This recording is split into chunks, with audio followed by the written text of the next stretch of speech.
ప్రజాస్వామ్యంలో ఆల్రెడీ 3 వ్యవస్థలు ఫెయిల్ అయితేనే భారతదేశ ప్రజాస్వామ్య వ్యవస్థ మీడియా మీద ఆధారపడి నడుస్తుంది.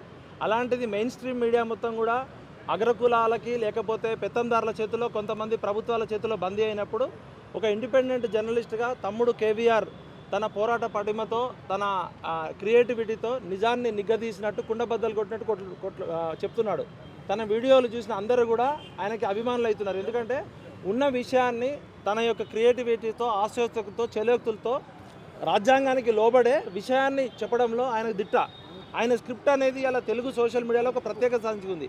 అలాంటిది ఆంధ్రప్రదేశ్లో ఇప్పుడు జరిగిన సంఘటన చూస్తే భారతదేశంలో ప్రజాస్వామ్య వ్యవస్థ ఉందా అనిపిస్తుంది. ఇవాళ తెలంగాణలో రేవంత్ రెడ్డి ప్రభుత్వం నడుస్తుందా, చంద్రబాబు గారి ప్రభుత్వం నడుస్తుందా అనిపిస్తుంది. తెలంగాణ పోలీసులు కేసు పెట్టచ్చు, తెలంగాణ పోలీసులు చేయొచ్చు. ఆంధ్ర పోలీసులు వచ్చి ఇల్లీగల్గా తీసుకెళ్లడమే కాకుండా హెబియస్ కార్పస్ వేసినా కూడా ఎంఆర్ఓ దగ్గర తప్పుడు సంతకాలు పెట్టించుకొని ఆయన మీద ఎటువంటి గాయాలు కనపడకుండా చేసిరు.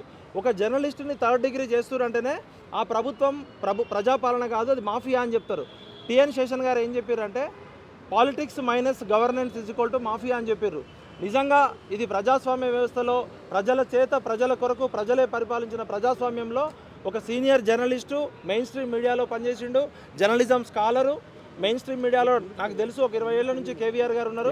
అలాంటిది ఇండిపెండెంట్ జర్నలిస్ట్గా ప్రపంచవ్యాప్తంగా ఇండిపెండెంట్ జర్నలిస్టుల వల్లనే నిజాలు తెలుస్తుంటే నిజాన్ని ముక్కుసూటిగా మాట్లాడే కేవీఆర్ గారిని ఈ విధంగా చంద్రబాబు ప్రభుత్వం చేయడం దారుణము. దానికి రేవంత్ రెడ్డి గారి ప్రభుత్వం సహకరించడం ఇంకా దారుణము. మిస్టర్ రేవంత్ రెడ్డి, నువ్వు తెలంగాణ ఉద్యమం నుంచి రాలే. తెలంగాణ సోషల్ మీడియా వారియర్సు, నిరుద్యోగులు, విద్యార్థులు, ఉద్యమకారులు అందరూ కలిసి కొట్లాడితే నువ్వు సీఎం అయినావు. నువ్వు సీఎం అయినాక ప్రజాపాలన అని చెప్పి మా తెలంగాణ జర్నలిస్టు పోరాట యోధుడు కేవీఆర్ని పక్క రాష్ట్రం పోలీసులు వచ్చి చేసుకుంటే నీ ఇంటెలిజెన్స్ ఏమైంది? నిజంగా కేవీఆర్ గారు తప్పు చేస్తే తెలంగాణ భూమి మీద తెలంగాణ పోలీసులు చట్టపరంగా శిక్షించవచ్చు. ఇల్లీగల్గా డిటెన్షన్ చేయడమే కాకుండా ఒక జర్నలిస్టు సోదరుని తన భార్య ఎంత మొత్తుకున్నా కూడా వినకుండా 3rd డిగ్రీ చేసి మళ్ళీ దాన్ని కప్పిపుచ్చుకుంటున్నారు. కాబట్టి తప్పకుండా ఈ సంఘటన ఇంతతో వదిలిపెట్టము. మేము అమ్నెస్టీ ఇంటర్నేషనల్ దృష్టికి తీసుకెళ్తాము, డెమోక్రసీ వాచ్ దృష్టికి తీసుకెళ్తాము. ఈ దేశంలో ఈ ప్రపంచంలో ఉన్న అన్ని అంతర్జాతీయ మానవ హక్కుల సంఘాలకి, జర్నలిస్ట్ సంఘాలకి, ప్రెస్ ఇన్ఫర్మేషన్ బ్యూరోకి, ప్రెస్ కౌన్సిల్ ఆఫ్ ఇండియాకి, బ్రాడ్కాస్టింగ్ అసోసియేషన్ ఆఫ్ ఇండియాకి, అదేవిధంగా సోషల్ మీడియా వారియర్స్ కోసం పనిచేసే సంస్థలన్నీ దృష్టికి తీసుకెళ్తాం. ఇవాళ కేవీఆర్ మీద డేర్ చేసిరంటే రేపు మనం అందరం యూనిటీగా లేకపోతే మనల్ని కూడా గొంతు పిలిచేస్తారు. ఇప్పటికే మెయిన్ స్ట్రీమ్ మీడియా మొత్తం మాఫియా అయింది. కాబట్టి కేవీఆర్ ఒక్కడు ఇవాళ కేవీఆర్ మీద జరిగింది, రేపు నా మీద జరుగుతుంది, రేపు మీ మీద జరుగుతుంది.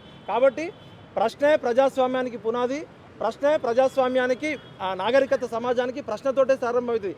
ప్రశ్నించడం అనేది జర్నలిస్ట్ యొక్క బాధ్యత, జర్నలిస్ట్ యొక్క రక్తంలో ప్రశ్న ఉంటుంది.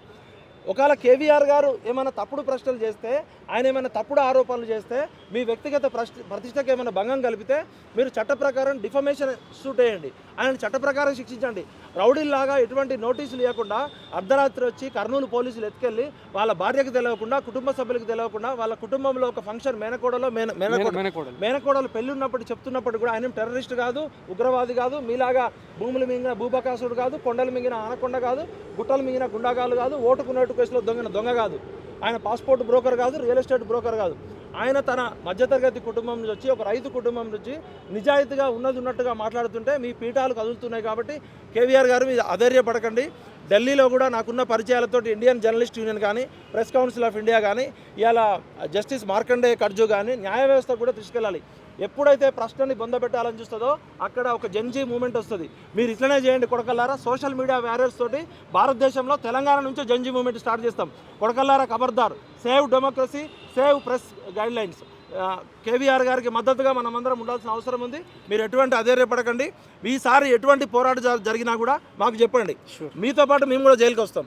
ఎందుకంటే మీరు మాకు తమ్ముళ్ళు లాంటి వాళ్ళు. కాబట్టి కేవీఆర్ తమ్ముడికి జరిగిన అన్యాయంపై తెలంగాణలో ఉన్న జర్నలిస్టులు, ఆంధ్రాలో ఉన్న జర్నలిస్టులు, భారతదేశంలో ఉన్న జర్నలిస్టులు అందరూ ఖండించాలి. ముఖ్యంగా రేవంత్ రెడ్డి గారు, మీరు అప్రజాస్వామ్య పాలన చేస్తున్నారు, చంద్రబాబు చెంచాలాగా పనిచేస్తున్నారు. కాబట్టి ఇది మీ మెడకు చుట్టుకునే ప్రమాదం ఉంది. దయచేసి ఇప్పటికైనా ఆయన ఆరోగ్య పరిస్థితి బాగాలేదు, ఆయన మీద పెట్టే తప్పుడు కేసులన్నీ వెంటనే ఉపసంహరించాలని కోరుతూ ఖబర్దార్ చంద్రబాబు, ఖబర్దార్ రేవంత్ రెడ్డి.